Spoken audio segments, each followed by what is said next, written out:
ನಮಸ್ಕಾರ. ರಿವ್ಯೂ ಚಾನಲ್ಗೆ ಸ್ವಾಗತ. ನಾನು ಸೌಖ್ಯ ಗಾಂವ್ಕರ್. ಜರ್ಮನಿಗೆ ಹಾರೋ ಮುನ್ನ ಡಿಕೆಗೆ ರಾಗ ಮೆಸೇಜ್ ಈಗ ಸಂಚಲನ ಸೃಷ್ಟಿ ಮಾಡ್ತಾ ಇದೆ. ಡೆಲ್ಲಿ ಪ್ರಯಾಣದ ಹೊತ್ತಲ್ಲಿ ಏನೂ ಮಾತುಕತೆನೇ ಆಗಿಲ್ಲ. ರಾಜ್ಯದ ಆಡಳಿತ ಅಧಿಕಾರ ಹಸ್ತಾಂತರದ ಬಗ್ಗೆ ಅನ್ನೋದಷ್ಟೇ ಚರ್ಚೆ ಆಯ್ತಲ್ವ. ಆದರೆ ವಿದೇಶಕ್ಕೆ ಹಾರ್ತಿದ್ದಾರೆ. ಫಸ್ಟ್ ಜರ್ಮನಿಗೆ, ಆಮೇಲೆ ಅಮೆರಿಕಕ್ಕೆ ರಾಹುಲ್ ಗಾಂಧಿ. ಇದಕ್ಕೂ ಮುನ್ನ ಡಿಕೆಗೆ ಸಿಕ್ಕಿರುವಂಥ ಸಂದೇಶ, ಫಸ್ಟ್ ಮೆಸೇಜ್ ರಾಹುಲ್ ಗಾಂಧಿಯಿಂದ ಸಿಕ್ಕಿದ್ದು wait I will call you. ಸುಮಾರು ದಿನಗಳ ಹಿಂದೆ ಅದು. ಡಿಕೆಗೆ ಭೇಟಿಗೆ ಅವಕಾಶ ಸಿಕ್ಕಿರಲ್ಲ, ಪದೇ ಪದೇ ಪ್ರಯತ್ನ ಮಾಡಿದ್ರು ಕೂಡ ಆಗ ಮುನಿಸಿಕೊಂಡಿದ್ದ ಸಮಯದಲ್ಲಿ ರಾಹುಲ್ ಗಾಂಧಿ ಅವರ ಮೆಸೇಜ್ ಆಗಿತ್ತಲ್ವ. ಅದಾದ ಬಳಿಕ ಸಿಕ್ಕ ಎರಡನೆಯ ದೊಡ್ಡ ಸಂದೇಶ ಏನು? ಡಿಕೆ ಈಗ ಡೆಲ್ಲಿಯಲ್ಲಿ ನ್ಯಾಷನಲ್ ಹೆರಾಲ್ಡ್ ಕೇಸ್ಗೆ ಸಂಬಂಧಪಟ್ಟಂತೆ ವಿಚಾರಣೆಗೆ ಅಂತ ಬಿಟ್ಟಿದ್ದಾರೆ. ಡೆಲ್ಲಿಗೆ ಹೋದವರು, ಹೋರಾಟಕ್ಕೆ ಹೋದವರು ಅಲ್ಲೇ ಉಳ್ಕೊಂಡಿದ್ದಾರೆ. ಸಿದ್ದರಾಮಯ್ಯನವರು ವಾಪಸ್ ಬಂದಿದ್ದಾರೆ. ಈ ಹೊತ್ತಲ್ಲಿ ಮಹತ್ವ ಪಡ್ಕೊಳ್ತಾ ಇದೆ ಈ ಬೆಳವಣಿಗೆ. ಡೀಟೇಲ್ಸ್ ಇರ್ತಾ ಹೋಗ್ತೀವಿ. ಮಿಸ್ ಮಾಡಿದ್ರೆ ನಮ್ಮ ಚಾನಲ್ನ ಸಬ್ಸ್ಕ್ರೈಬ್ ಮಾಡಿ, ನಿಮ್ಮ ಅಭಿಪ್ರಾಯ ಕಮೆಂಟ್ ಮಾಡಿ ತಿಳಿಸಿ. ಎಸ್ ವೀಕ್ಷಕರೇ, ಸಿಎಂ ಕುರ್ಚಿ ವಿಚಾರದಲ್ಲಿ ಜಟಾಪಟಿ ಬಹಿರಂಗಗೊಂಡ ಬಳಿಕ ಫಸ್ಟ್ ಟೈಮ್ ಇದು ಒಂದೊಂದೂವರೆ ತಿಂಗಳಾಯ್ತಲ್ವ ಇದು ಓಪನ್ ಆಗಿ ಒಳಗೊಳಗೆ ನಡೀತಾ ಇದ್ದಿದ್ದು. ಈ ಬೆಳವಣಿಗೆ ಶುರುವಾದ ಮೇಲೇನೆ ಫಸ್ಟ್ ಟೈಮ್ ರಾಹುಲ್ ಗಾಂಧಿ ಅವರಿಂದ ಬಂದಿರುವ ಈ ಮೆಸೇಜ್ ಡಿ ಕೆ ಶಿವಕುಮಾರ್ ಅವ್ರಿಗೆ ಹಾಲು ಕುಡಿದಷ್ಟು ಸಂತೋಷವನ್ನು ತಂದುಕೊಟ್ಟಿರೋದು. ಯಾಕೆ? ಡೆಲ್ಲಿಯಲ್ಲಿ ವೋಟ್ ಚೋರಿ ವಿರುದ್ಧದ ಹೋರಾಟ ಆಯಿತು, ಅದಾದ ಮೇಲೆ ಭೋಜನಕೂಟ ಆಯಿತು, ಡಿ ಕೆ ಶಿವಕುಮಾರ್ ಅವ್ರದ್ದು ಪ್ರತ್ಯೇಕ ಒಂದು ಭೋಜನಕೂಟ ಆಯಿತು, ಸಿದ್ದರಾಮಯ್ಯನವರು ವಾಪಸ್ ಆಗಿದ್ದಾಯಿತು ಬೆಳಗಾವಿ ಅಧಿವೇಶನಕ್ಕೆ. ಇದರ ನಡುವೆ ನೋಡಿ ಡಿ ಕೆಗೆ ಎಂಥ ಗುಡ್ ನ್ಯೂಸ್ ಸಿಗ್ತಾ ಇದೆ ಅಂತ. ಸಿದ್ದರಾಮಯ್ಯ ಬಣ ಅದು ಏನೇ ಆದರೂ, ಸೋನಿಯಾ ಗಾಂಧಿ ಅವ್ರು ಏನೇ ಹೇಳಿ, ಯಾರು ಏನೇ ಹೇಳಿ, ಸಿದ್ದರಾಮಯ್ಯನವ್ರ ವಿಚಾರದಲ್ಲಿ ರಾಹುಲ್ ಗಾಂಧಿ ಅವರು ಇಟ್ಟುಕೊಂಡಿದ್ದಂತಹ ಒಂದು ವಿಶ್ವಾಸ ಇದೆಯಲ್ಲ, ರಾಹುಲ್ ಗಾಂಧಿ ಅವರು ಇಟ್ಟಿರೋ ನಂಬಿಕೆ ಇದೆಯಲ್ಲ, ಅದರಿಂದಾಗಿ ಖಂಡಿತ ಇದಾಗಲ್ಲ. ಯಾರು ಏನೇ ಹೇಳಿದ್ರು ಸಿ ಎಂ ಬದಲಾವಣೆ ಆಗಲ್ಲ ಅನ್ನೋ ನಂಬಿಕೆಯಲ್ಲೇ ಇದ್ದಾರೆ. ಈ ಹೊತ್ತಲ್ಲಿ ಬರ್ತಿರುವಂಥ ಸುದ್ದಿ ಇದು. ಡಿ ಕೆ ಶಿವಕುಮಾರ್ ಅವರ ಜೊತೆಗೆ ಫಸ್ಟ್ ಟೈಮ್ ರಾಹುಲ್ ಗಾಂಧಿ ಅವರು ಮುಖಾಮುಖಿಯಾಗಿದ್ದಾರೆ. ಕೆಲವು ನಿಮಿಷಗಳು, 5 ನಿಮಿಷ ಅಷ್ಟೇ ಇಂದಿರಾ ಭವನದಲ್ಲಿ ರಾಹುಲ್ ಗಾಂಧಿ ಅವ್ರ ಜೊತೆ ಡಿ ಕೆ ಮೀಟಿಂಗ್ ಆಗಿದೆ. ಸೋನಿಯಾ ಗಾಂಧಿ ಅವ್ರ ಜೊತೆ ಒಂದು 15 ನಿಮಿಷ ಮೀಟಿಂಗ್ ಆಗಿದೆ. ಸೊ ಸುದೀರ್ಘ ಮಾತುಕತೆ ಅಲ್ಲ, ಮಾತುಕತೆ ಆಗಿದೆ. ಕರ್ನಾಟಕದ ಬಗ್ಗೆ ಕೂಡ ಆಗಿದೆ. ಅಧಿಕಾರ ಹಸ್ತಾಂತರದ ವಿಚಾರವನ್ನು ಪ್ರಸ್ತಾಪ ಮಾಡಿರುವಂತಹ ಖಚಿತ ಮಾಹಿತಿ ಕೂಡ ಲಭ್ಯವಾಗ್ತಿದೆ. ವೋಟ್ ಚೋರಿ ಹೋರಾಟ ಇದು ಸಣ್ಣ ಪ್ರಮಾಣದಲ್ಲ, ಬಹಳ ದೊಡ್ಡ ಮಟ್ಟದ್ದು ಅಂತ ಮೆಚ್ಚುಗೆ ವ್ಯಕ್ತಪಡಿಸ್ತಾ ಡಿ ಕೆ ಶಿವಕುಮಾರ್ ಅವರು ಶುರು ಮಾಡ್ತಾರೆ, ವಿಶ್ ಮಾಡ್ತಾರೆ. ಉಭಯ ಕುಶಲೋಪರಿ ನಡೆಯುತ್ತೆ. ಅದಾದ ಬಳಿಕ ಕರ್ನಾಟಕದ ಭವಿಷ್ಯದ ಬಗ್ಗೆ ಖಂಡಿತವಾಗಿಯೂ ಆದಷ್ಟು ಬೇಗ ಸುದ್ದಿ ಬರುತ್ತೆ.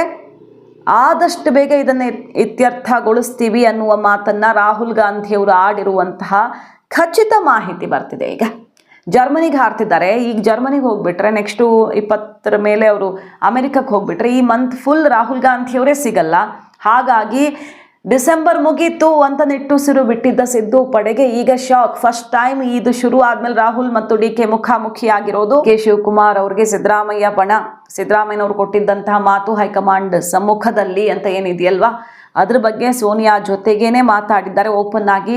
ರಾಹುಲ್ ಗಾಂಧಿ ಅವರ ಬಳಿ ಸಿದ್ದರಾಮಯ್ಯ ನಿಲುವು ಮತ್ತು ಬೆಂಬಲಿಗರ ಆಕ್ರೋಶ, ಈಗ ಆಗ್ತಿರೋ ರಾಜಕೀಯ ವಿದ್ಯಮಾನಗಳ ಬಗ್ಗೆ ಕ್ವಿಕ್ ಲುಕ್ ಅನ್ನೋ ರೀತಿಯಲ್ಲಿ ಒಂದು ರಿಪೋರ್ಟನ್ನು ಇಟ್ಟಿದ್ದಾರೆ. ಅದಾದ ಬಳಿಕ ಉಭಯ ನಾಯಕರಿಗೆ ಇದನ್ನು ಒಪ್ಪಿಸಿದ ಬಳಿಕ ಅಧಿಕಾರ ಹಸ್ತಾಂತರದ ಕುರಿತಾದ ಸಮಸ್ಯೆ ಖಂಡಿತವಾಗಿಯೂ ಅತ್ಯಂತ ಶೀಘ್ರವಾಗಿ ಬಗೆಹರಿಯುತ್ತೆ, ಆ ಸುದ್ದಿ ಬರುತ್ತೆ ಅಂತ ರಾಹುಲ್ ಗಾಂಧಿ ಅವರು ಅಭಯವನ್ನು ಕೊಟ್ಟಿದ್ದಾರೆ.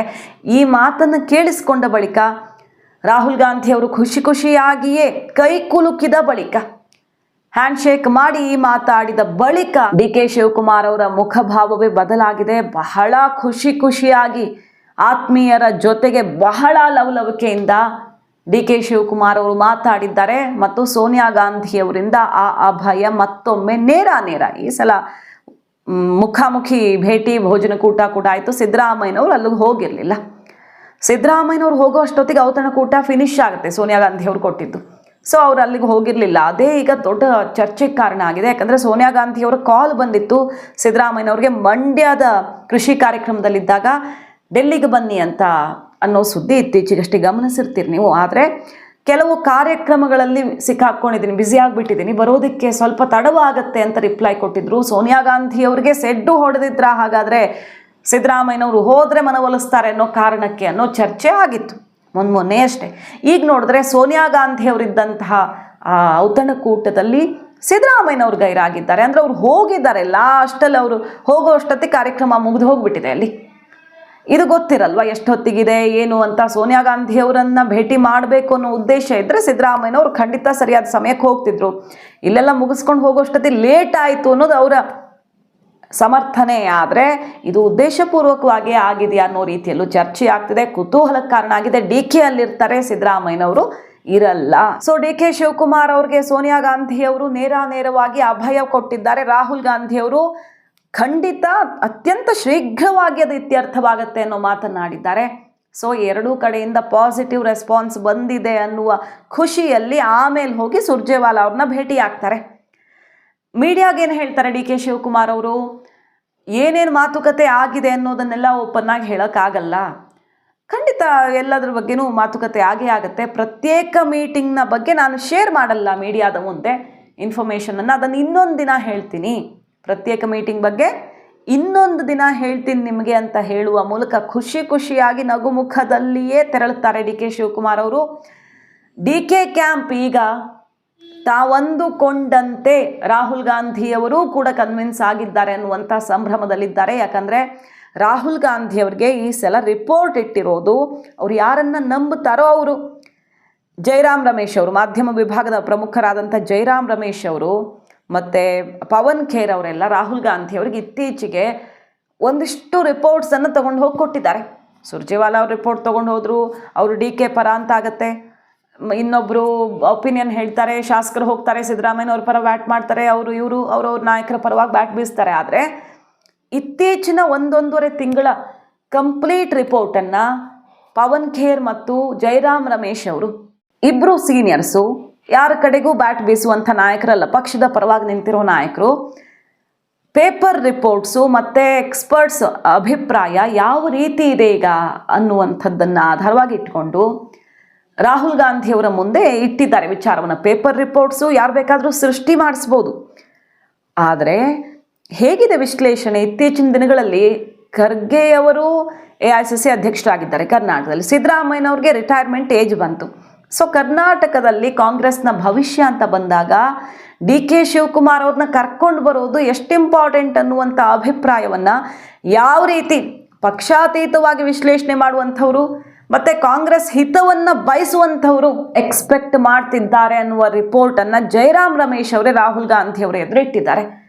ಯಾವ ಡೌಟು ಇಲ್ಲ, ಸಿದ್ದರಾಮಯ್ಯನವರು ಕರ್ನಾಟಕ ಕಾಂಗ್ರೆಸ್ ಮಟ್ಟಿಗೆ ಮತ್ತು ಇಡೀ ದೇಶದಲ್ಲಿ ಕಾಂಗ್ರೆಸ್ ಮಟ್ಟಿಗೆ ಯಾರು ಮ್ಯಾಚ್ ಇಲ್ಲದಂಥ ಲೀಡರು, ಒಬ್ಬರು ಮಾಸ್ ಲೀಡರ್. ಆದರೆ DK ಶಿವಕುಮಾರ್ ಅವರು ಎಂಥ ಟೈಮಲ್ಲಿ ಪಕ್ಷದ ಅಧ್ಯಕ್ಷ ಕುರ್ಚಿಯನ್ನು ಏರಿದ್ರು, ಎಂಥ ಪರಿಸ್ಥಿತಿ ಇತ್ತು ಅವತ್ತು, ಮತ್ತು ಯಾವ್ಯಾವ ರೀತಿ ಸ್ಟ್ರಾಟಜಿಯ ಮೂಲಕ ಪಕ್ಷಕ್ಕೆ ಬಲ ತುಂಬಿದ್ರು. ರಾಹುಲ್ ಗಾಂಧಿಯವರು ಕೂಡ ಈ ಬಗ್ಗೆ ಯೋಚಿಸಿದ್ದಾರೆ ಟೈಮ್ ತಗೊಂಡು ಅನ್ನೋದನ್ನು ಖಚಿತಪಡಿಸ್ತಾ ಇದೆ. ಅವರು ಪಕ್ಷಕ್ಕೋಸ್ಕರ ಏನೇನು ತ್ಯಾಗ ಮಾಡಿದ್ದಾರೆ ಮತ್ತು ಅವ್ರಿಗೆ ಏನೇನು ಆಫರ್ಸ್ ಇವೆ ಹೊರಗಡೆಯಿಂದ, ಅದನ್ನು ಓಪನ್ ಆಗಿ DKನೇ ಹೇಳ್ಕೊಳ್ತಿರ್ತಾರೆ ಆಗಾಗ. ಸೊ ನಿಜವಾಗಿಯೂ ಅವ್ರಿಗೆ ಸಾಮರ್ಥ್ಯ ಇರೋದ್ರಿಂದಾನೇ BJP ಅವ್ರ ಮೇಲೆ ಪದೇ ಕಣ್ಣು ಹಾಕ್ತಿರತ್ತೆ. ನಾವು ಅಂಥ ನಾಯಕನನ್ನು ಕಳೆದುಕೊಂಡ್ರೆ ಕಷ್ಟ ಅನ್ನೋದು ಸಲಹೆ. ಈಗ ಹಿಮಂತ್ ಬಿಸ್ವಾ ಶರ್ಮಾ BJPಗೆ ಹೋದರು, ಎಂಥ ನಾಯಕನಾದರು ಅವರು. ಅಸ್ಸಾಮಲ್ಲಿ ಈಗ CM ಆಗಿದ್ದಾರೆ. ಭರ್ಜರಿಯಾಗಿ ಅವ್ರಿಗೆ BJP ರೆಡ್ ಕಾರ್ಪೆಟ್ ಹಾಸಿ ವೆಲ್ಕಮ್ ಮಾಡ್ಕೊಂಡು ಬಲಾನು ತುಂಬಿಡ್ತು. ಹಾಗಾಗಿ ಸಚಿನ್ ಪೈಲಟ್ ಎಕ್ಸಾಂಪಲ್ಲು, ಇನ್ನೊಬ್ಬರು ಎಕ್ಸಾಂಪಲ್ಲು. ಕರ್ನಾಟಕದಲ್ಲಷ್ಟೇ ಅಲ್ಲದೆ ದೇಶವ್ಯಾಪಿ ಚುನಾವಣೆಗಳ ಟೈಮಲ್ಲಿ DK ಶಿವಕುಮಾರ್ ಅವರು ಎಲ್ಲ ಬಗೆಯಲ್ಲೂ ಕೂಡ ಪಕ್ಷಕ್ಕಾಗಿ ದುಡಿತಾರೆ. ಸಿದ್ದರಾಮಯ್ಯನವರು ಅಹಿಂದ ನಾಯಕ, ಮುಂಬರುವಂಥ ಪಶ್ಚಿಮ ಬಂಗಾಳ, ಅಸ್ಸಾಮು, ಕೇರಳ, ತಮಿಳುನಾಡು ಎಲೆಕ್ಷನ್ನು ಮೈಂಡಲ್ಲಿ ಇಟ್ಕೊಂಡು ಚೇಂಜ್ ಮಾಡಲ್ಲ, ಅಹಿಂದ ವೋಟ್ ಬ್ಯಾಂಕ್ ಜಾಸ್ತಿ ಇರೋದ್ರಿಂದ ಅಂತ ಅನಿಸಿದ್ರು ಕೂಡ ಬಹುತೇಕ ಉಳಿದ 3 ರಾಜ್ಯಗಳಲ್ಲಿ ಸಿದ್ದರಾಮಯ್ಯನವರನ್ನು ನೋಡಿ ವೋಟ್ ಹಾಕ್ತಾರೆ ಅಂತ ಅನಿಸಲ್ಲ. ಅಲ್ಲಿ ಬೇರೆ ಫ್ಯಾಕ್ಟರ್ಸ್ ಇವೆ. ಕೇರಳದಲ್ಲಿ ಸ್ವಲ್ಪ ಎಫೆಕ್ಟ್ ಆಗುತ್ತೆ. ಹಾಗಾಗಿ ಈಗ ಬೇರೆ ಅಲ್ಲಿ ಲೋಕಲ್ ಬಾಡಿ ಎಲೆಕ್ಷನನ್ನು ಕಾಂಗ್ರೆಸ್ ನೇತೃತ್ವದ ಮೈತ್ರಿ ಗೆದ್ದುಕೊಂಡಿರೋದ್ರಿಂದಾಗಿ ಆತ್ಮವಿಶ್ವಾಸನೂ ಇರೋದ್ರಿಂದ DK ಶಿವಕುಮಾರ್ ಅವ್ರಿಗೆ ಅಧಿಕಾರ ಕೊಡೋದು ಸೂಕ್ತ ಈ ಸಮಯದಲ್ಲಿ ಅನ್ನೋ ರೀತಿಯಲ್ಲಿ ಅಭಿಪ್ರಾಯ ಬರ್ತಾ ಇದೆ.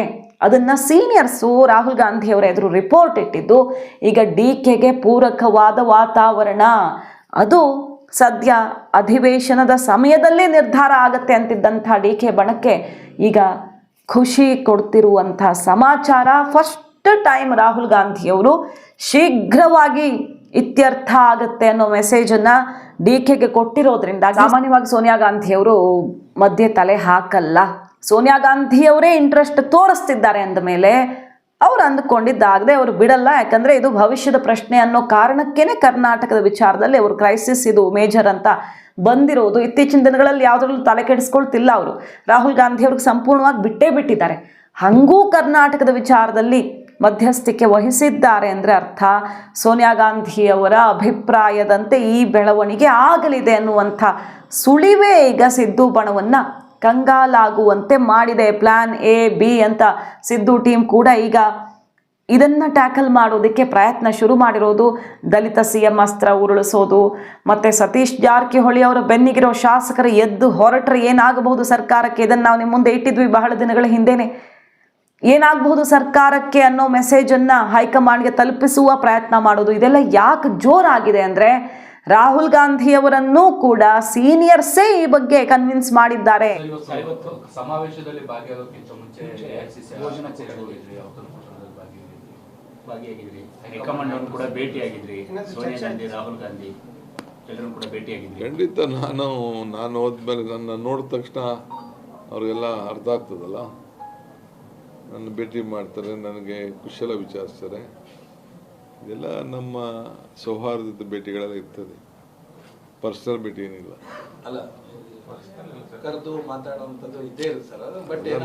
ನಾನು ಡಿಸ್ಕ್ಲೋಸ್ ಮಾಡೋಕ್ಕಾಗಲ್ಲ. ಅದೆಲ್ಲ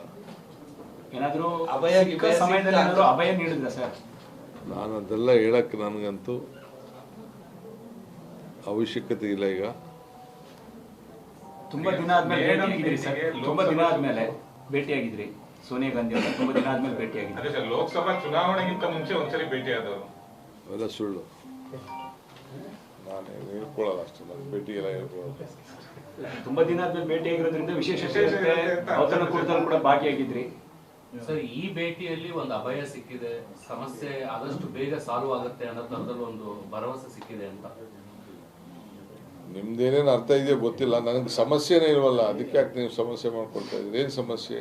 ನೀವು ಸಮಸ್ಯೆ ಕ್ರಿಯೇಟ್ ಮಾಡ್ತಾ ಇದ್ದೀರಿ. ಪ್ರತಿ ಬಾರಿ ದೇವ್ರ ದರ್ಶನ ಮಾಡೋಕೆ ಹೋಗ್ತಾ ಇದೀನಿ ಅಂತ ಹೇಳ್ತಾ ಇದ್ರಿ, ಇವತ್ತು ದರ್ಶನ ಆಗಿದೆ, ಸೊ ವರ ಸಿಕ್ಕಿದೆಯಾ ಹೇಗೆ ಅಂತ? ಆಫೀಸು, ಊಟ, ತಿಂಡಿ, ಬೇರೆಯವ್ರಿಗೆಲ್ಲ ಭಾವಚಿತ್ರಗಳು ಮೇಜರ್ ಇದು ಸೋನಿಯಾ ಮೇಡಮ್ ಮತ್ತೆ ರಾಹುಲ್ ಗಾಂಧಿ ಅವ್ರ ಜೊತೆ ಮಾತುಕತೆ ಆಗಿದೆ ಅಥವಾ ನಾಳೆ ಇದ್ದೀರಿ ತಾವು ಏನಾದ್ರು ಪೊಲೀಸ್ ಸ್ಟೇಷನ್ ಹೋಗ್ಬೇಕು ಅಂತಿದ್ದೀನಿ. ನ್ಯಾಷನಲ್ ಪೊಲೀಸ್ ಇದಕ್ಕೆ ಪೊಲೀಸ್ ಸ್ಟೇಷನ್ ಅವರು ರಿಪ್ಲೈ ಕೊಡಬೇಕು, ಅದಕ್ಕೆ ಹೋಗಿ ಬರಬೇಕು ಅಂತಿದ್ದೀನಿ. ಅಲ್ಲ, ಹೈಕಮಾಂಡ್ ನಾಯಕರಿಗೆ ಪ್ರತ್ಯೇಕ ಭೇಟಿ ಕೇಳಿ ನೋಡೋಣ. ಉಸ್ತುವಾರಿ ಈಗ ಹೇಳ್ತೀನಿ, ನಾನು ತಿಳಿಸ್ತೀನಿ. ಹೇಗೂ ಖರ್ಗೆ ಅವರಂತೂ ಈ ಬದಲಾವಣೆಯ ಪರವಾಗಿದ್ದಾರೆ ಅನ್ನೋದೇ ಆರಂಭದಿಂದ ಸಿಕ್ಕಿರುವಂಥ ರಿಪೋರ್ಟ್ ಅಲ್ವಾ. ಹಾಗಾಗಿ ವಾತಾವರಣ DKಗೆ ಪೂರಕವಾಗ್ತಾ ಇದ್ದ ಹಾಗೆ ಸಿದ್ದು ಬಣ ಈ ಹೊಸ ಆಪರೇಷನ್ ಅನ್ನೆಲ್ಲ ಶುರು ಮಾಡಿರೋದು. ಸೊ ಡೆಲ್ಲಿಯಿಂದ ಈಗ ವಾಪಸ್ ಬರೋ ಅಷ್ಟೊತ್ತಿಗೆ ಇನ್ನೇನು ಹೈಕಮಾಂಡ್ ಜೊತೆ ಮಾತುಕತೆ ಆಗಿದೆ. ನ್ಯಾಷನಲ್ ಹೆರಾಲ್ಡ್ ಕೇಸ್ನ ವಿಚಾರಣೆ ಸಂಬಂಧಪಟ್ಟಂತೆ ಏನು ಕೆಲಸ ಇದೆಯೋ ಮುಗಿಸ್ಕೊಂಡು ಹೊರಟು ನಿಲ್ತಾರೆ ರಾಜ್ಯಕ್ಕೆ. ಬಹಳ ಖುಷಿಯಿಂದ DK ಶಿವಕುಮಾರ್ ಅವರು ಎಲ್ಲರ ಜೊತೆ ವ್ಯವಹರಿಸ್ತಿರೋದು. ಮತ್ತು ನಿನ್ನೆ ಒಂದು ಭೋಜನಕೂಟ ಏರ್ಪಡಿಸಿದ್ರು DK ಶಿವಕುಮಾರ್ ಅವರು ಕೂಡ, ಅಲ್ಲಿ ಶಾಸಕರು ಸಚಿವರು ಎಲ್ಲ ಭಾಗವಹಿಸಿದ್ರು. ಆ ಕಾರ್ಯಕ್ರಮದಲ್ಲಿ DK ಶಿವಕುಮಾರ್ ಅವರ ಲವಲವಿಕೆ ನೋಡಿಬಿಟ್ಟು ಎಲ್ಲರೂ ಖುಷಿ ಆಗ್ಬಿಟ್ಟಿದ್ದಾರೆ. ಒತ್ತಡದಲ್ಲಿದ್ದ DK ಈ ರೀತಿ ಜೋಶಕ್ಕೆ ಬಂದಿದ್ದು ಹೇಗೆ ಅಂತ. ಈಗ ಕರ್ನಾಟಕ ಪಾಲಿಟಿಕ್ಸ್ ಅಲ್ಲಿ ಹೊಸ ವರ್ಷಕ್ಕೂ ಮುನ್ನವೇ ಕ್ರಾಂತಿ ಫಿಕ್ಸ್ ಅನ್ನುವಂಥ ಮಾಹಿತಿ ಈಗ ಲಭ್ಯವಾಗ್ತಿರೋದು. ಸಿದ್ದರಾಮಯ್ಯ ಟೀಮ್ನ ಕೌಂಟರ್ ಈಗ ಬಾಕಿ ಇರುವಂಥ ಕುತೂಹಲ. ಮಾಹಿತಿ ಇಷ್ಟ ಆಗಿದ್ರೆ ಮಿಸ್ ಮಾಡದೆ ನಮ್ಮ ಚಾನಲ್ನ ಸಬ್ಸ್ಕ್ರೈಬ್ ಮಾಡಿ, ನಿಮ್ಮ ಅಭಿಪ್ರಾಯ ಕಮೆಂಟ್ ಮಾಡಿ ತಿಳಿಸಿ. Thank you.